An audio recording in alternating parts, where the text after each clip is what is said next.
The NASCAR Cup Series had its very eventful return to racing after the 2 week Olympic break this past weekend in Richmond for the Cookout 400, where we saw Austin Dillon getting the job done and locking himself into the 2024 playoffs, but in a very controversial matter. And I will talk about that in today's video. And also, I want to give y'all my full-on predictions for the FireKeepers Casino 400 at the Michigan International Raceway. It is going to be fun. It is going to be very exciting. And who will win? I'll tell you in a minute. Enough said here, and on to the intro we go.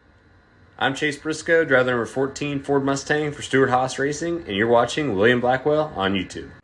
Alrighty here, let's talk about Richmond for a brief moment. I want to be completely honest with you here. Heading into this past weekend's race in Richmond with the new tire compounds, I didn't really know what to expect. We saw practice and qualifying. We got a good idea on what the prime tire would look like on a lap time, and it would probably be around 3 to 4 miles per hour quicker than everyone else in traffic. So it's going to be a significant advantage, but we didn't know at the time how long that tire could really go. So Daniel Suarez was the guinea pig of the field, put him on first alongside Michael McDowell. McDowell restarted that restart at the back of the pack. Suarez was midfield, and next thing you know, McDowell goes all the way up inside the top 15, and Suarez goes to the lead. And that helped the 99 car throughout the rest of the night because they had track position and they were able to work on that car to get it better. And I'm just saying, folks, that tire saved the 99's night. But at the end of the race, though, we saw Austin Dillon and Denny Hamlin battling. Austin Dillon eventually getting by the 11 car, and boom, when it happens, he gets crossed the line for 2 to go.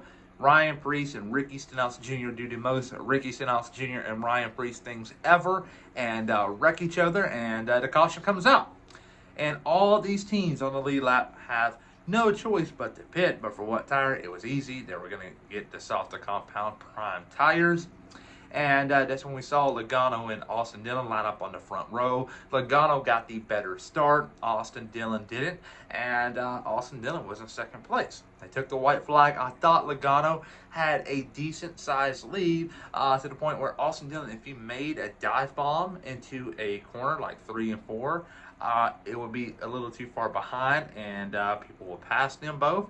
And I thought Logano had it. But next thing you know, Logano has a very bad run off of 1 and 2.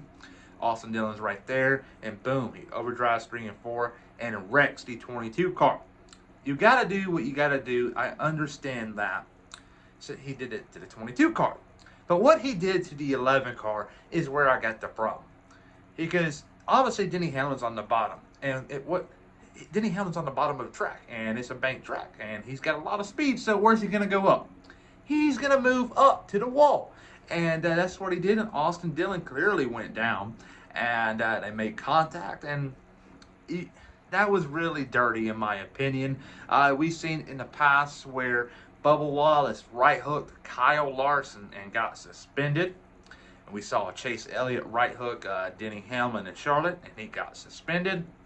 I think NASCAR cannot do anything at all to Austin Dillon's win. He won it fair and square, and he's going to be in the playoffs. But I believe NASCAR should make it interesting. And what I mean by this is, yes, he's got to win.